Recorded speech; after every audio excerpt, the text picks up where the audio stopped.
Assalamu alaikum, dear student of class 10th. Let's continue the reading and the explanation of the poem Fountain. अपने पिछले video में मैंने आपको ये 4 stanzas पढ़ा दिए थे। इसके बचे हुए 4 स्टैंजास मैं आपको पढ़ाऊंगा। देखिए, इस पोएम में जिक्र चल रहा है फाउंटेन का, यानी कि फव्वारे का, ये छोटे से झरने का। आगे क्या कहता है poet? Glad of all weathers still seeming best. Glad of all weathers, whatever the weather may be, चाहे कोई सा भी मौसम हो, it remains happy and glad in all weathers. Fountain जो है हर मौसम में खुश रहता है। Glad of all weathers, whatever the और विच एवर द वेदर में भी, कोई सा भी मौसम हो, ये सारे वेदर्स में खुश नजर आता है। Still seeming best, it seems it is best in every condition. और ऐसा लगता है, स्टिल सीमिंग बेस्ट का मतलब होता है और हर हालात में, हर कंडीशन में ये बेस्ट नजर आता है, खुश नजर आता है। Glad of all weathers still seeming best, it remains glad, ठीक है, in every weather the fountain remains glad and cheerful, it seems that it is at is best. और ऐसा लगता है कि ये अपना हर कंडीशन में अपना बेस्ट कर रहा है। It keeps on flowing and flowing, ये बहता रहता है, बहता रहता है, अपवर्ड और डाउनवर्ड। चाहे ये पानी ऊपर जा रहा हो इसका, चाहे इसका पानी नीचे बह रहा हो, चाहे ये ऊपर को चढ़ रहा हो, चाहे ये नीचे को आ रहा हो। मोशन दाई रेस्ट, मोशन का मतलब होता है गति, दाई का मतलब होता है योर, रेस्ट का मतलब होता है आराम। इसकी गति ही इसका आराम है। नॉर्मली हम लोग जब आराम करते हैं तो हम गतिहीन हो जाते हैं, मोशनलेस हो जाते हैं, लेकिन नहीं, इसके काम में ही आराम है। मतलब जब ये चलता रहता है, यही इसका आराम है। The fountain moves upward and downwards constantly, बराबर ऊपर और नीचे इसका पानी बहता रहता है। And it's real rest lies in its motion, और इसका जो असली विश्राम है वो इसकी गति में निहित है, यानी कि इसका आराम ही इसका काम है। I hope you understand this stanza word by word or line by line. Glad of all weather, it remains glad or cheerful in every condition and every weather, still seeming best, फिर भी ये हमेशा best रहता है।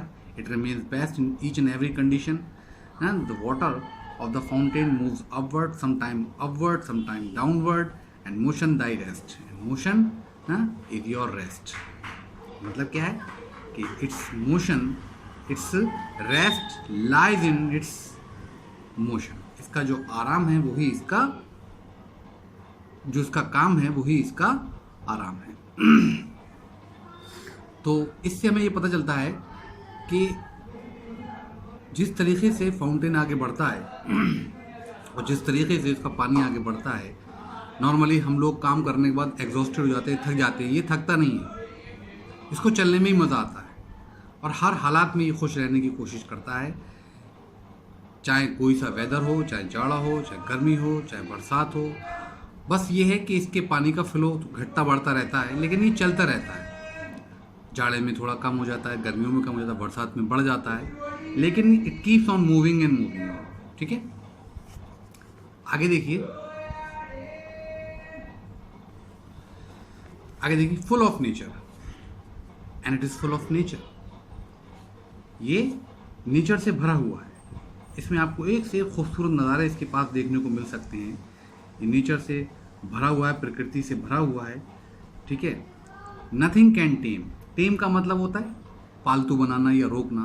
कोई इसको, nothing can stop it, कोई इसको पालतू नहीं बना सकता, कोई इसको रोक नहीं सकता, कोई इसको लिमिटेड नहीं कर सकता।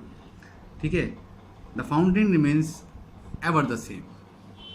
ठीक है, नथिंग कैन टेम, इसको कोई पाल नहीं सकता। चेंज एवरी मोमेंट, आपने देखा होगा, it keeps on changing every moment, हर पल ये बदलता रहता है। आपने देखा होगा जब ये पहाड़ों से उतरता होता है तब इसका पानी बहुत तेज़ होता है, बहुत तेज़ी से, ठीक है। और जब जैसे ये प्लेन एरिया में आता है इसका पानी बहुत हल्का हो जाता है, बहुत हल्के हल्के करके बहता है। पत्थरों पे इसके पानी की स्पीड कुछ और होती है, जहाँ रेत आ जाती है वहाँ पर इसके पानी की स्पीड कुछ और होती है। तो it keeps on changing, you can see the change in its current. आप इसके पानी में, in the current of its water, आप इसके पानी के बहाव में एक चेंज देख सकते हैं। It keeps on changing every moment, हर पल ये बदलता रहता है। It is full of nature, ये नेचर से भरा हुआ है। नथिंग कैन टेम, कोई इसको रोक नहीं सकता। कोई इसको टेम वैसे पालतू बनाने को कहते हैं, ठीक है, लेकिन यहाँ पालतू का मतलब है कोई इसको रोक नहीं सकता, कोई इसको अपनी मर्जी से नहीं चला सकता, ये अपनी मर्जी से चलता है। Change every moment, it keeps on changing every moment, हर पल ये बदलता रहता है। एवर द सेम, लेकिन फिर भी हमेशा सेम रहता है।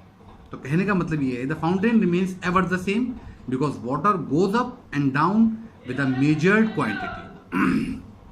तो फव्वारा हमेशा एक समान रहता है क्योंकि इसका पानी एक निश्चित मात्रा में ऊपर चढ़ता है और नीचे गिरता है, ठीक है, हमेशा सेम रहता है। देखिए ऊपर देखिए, दोनों थोड़े से कंट्राडिक्टरी हैं ये दोनों लाइनें, कि ये बदलता भी रहता है लेकिन फिर भी सेम है। बदलता किस सेंस में रहता है, जब एक चेंज आता है इसके करंट ऑफ वाटर में तब ये बदलता रहता है। लेकिन ये सेम कैसे है, क्योंकि ये हमेशा चलता रहता है, कभी रुकता नहीं है। It never stops, it keeps on moving and moving with a measured quantity of water. एक नपी तुली मात्रा के साथ इसका पानी कभी ऊपर चढ़ता रहता है, कभी नीचे उतरता रहता है। तो ये कभी नहीं बदलता है और ये हर हालात में खुश रहता है, फुल ऑफ नेचर है, कोई इसको रोक नहीं सकता। चेंज एवरी मोमेंट, हर पल ये बदलता रहता है। You can see a great change in the current of its water, इसके पानी में with the change of the place, जैसे जैसे जगह बदलती है इसके पानी में भी बदलाव होता रहता है। एवर द सेम, लेकिन you will find it ever the same, लेकिन तुम हमेशा इसे एक जैसा ही पाओगे, तुम इसको चलते ही पाओगे, ये रुकता नहीं है, ठीक है। एक मेजर्ड क्वांटिटी ऑफ वाटर के साथ ये चलता रहता है, इसलिए इसको एवर द सेम कहा गया है। लेकिन हमेशा बदलता रहता है लेकिन फिर भी एक जैसा है हमेशा।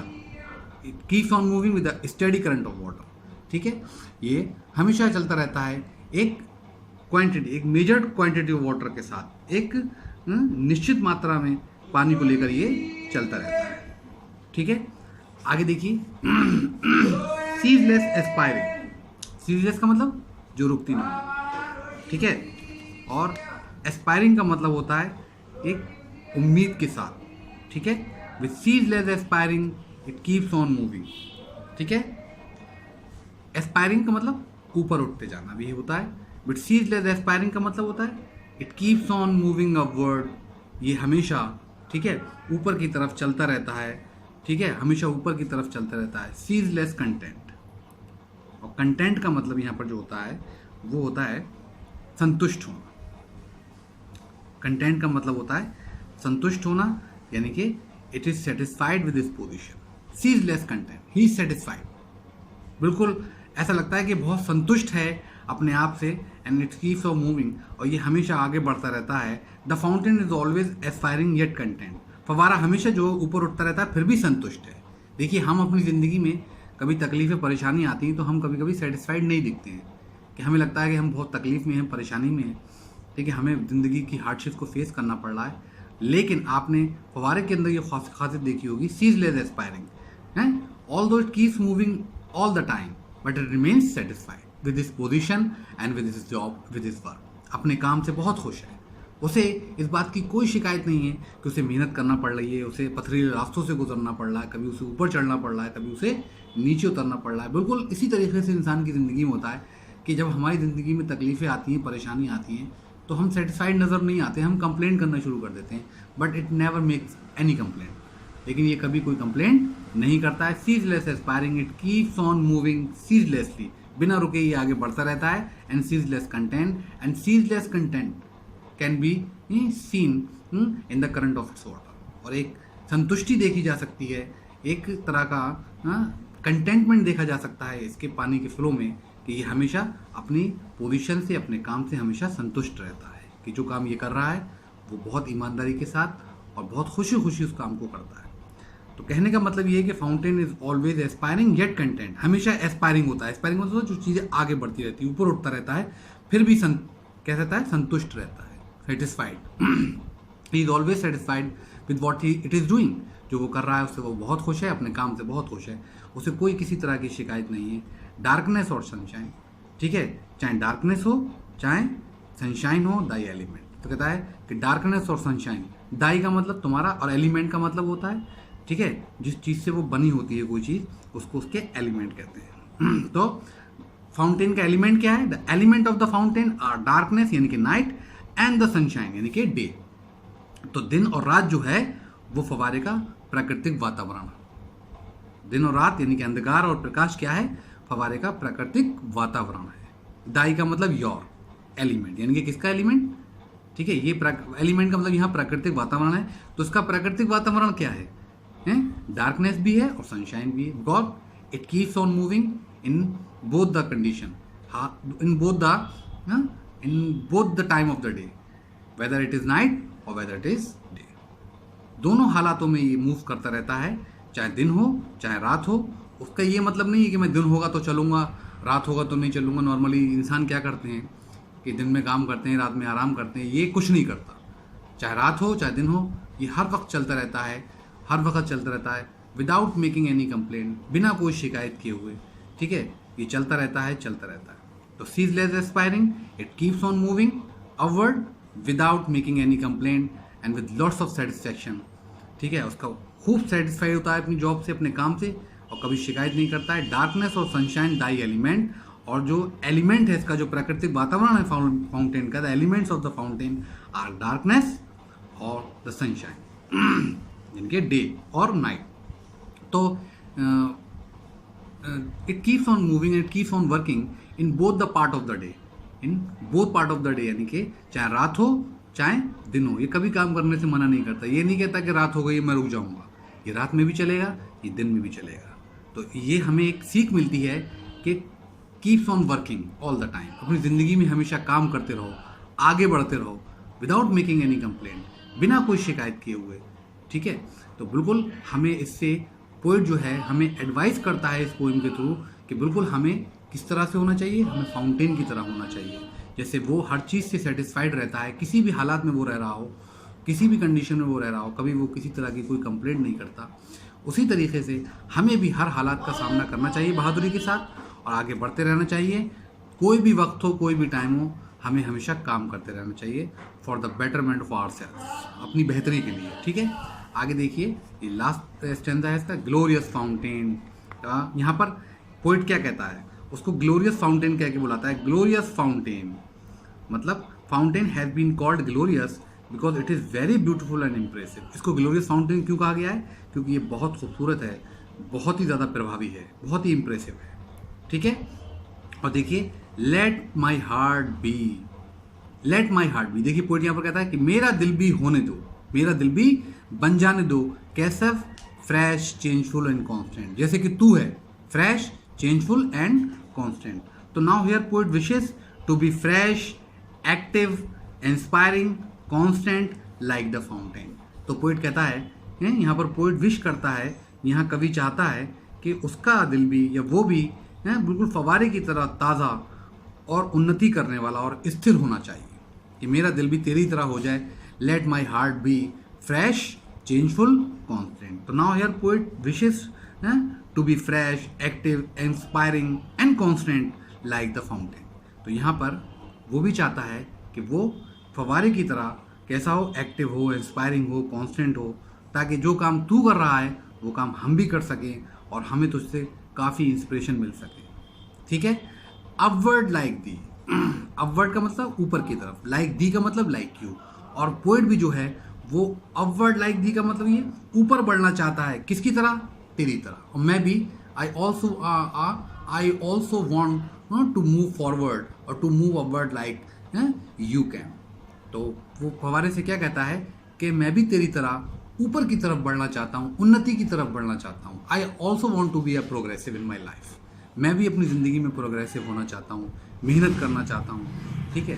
तो I hope you understand the explanation of this poem कि किस तरीके से एक फाउंटेन के थ्रू पोएट जो है वो हमें कुछ सिखाने की कोशिश करता है, हमें कुछ बताने की कोशिश करता है कि जिस तरीके से पोएट जो है जिस तरीके से फव्वारा जो है सारी तकलीफ़ों को झेलने के बाद, सारी रास्तों पे, ऊबड़ खाबड़ रास्तों पर, पथरीले रास्तों पर और इतने ऊंचे पहाड़ों से गिरने के बाद भी अपनी खूबसूरती नहीं खोता है और बड़ी खूबसूरती बिखेरते हुए और अपने आसपास की चीज़ों में जान डालते हुए, ठीक है, और फाइनली जाकर ये अपने डेस्टिनेशन यानी कि समंदर में जाकर गिर जाता है। उसी तरीके से इंसान की ज़िंदगी भी है कि जब इंसान अपनी तकलीफ़ों को, अपनी ज़िंदगी की तकलीफ़ों, परेशानियों को फेस करने के बाद एक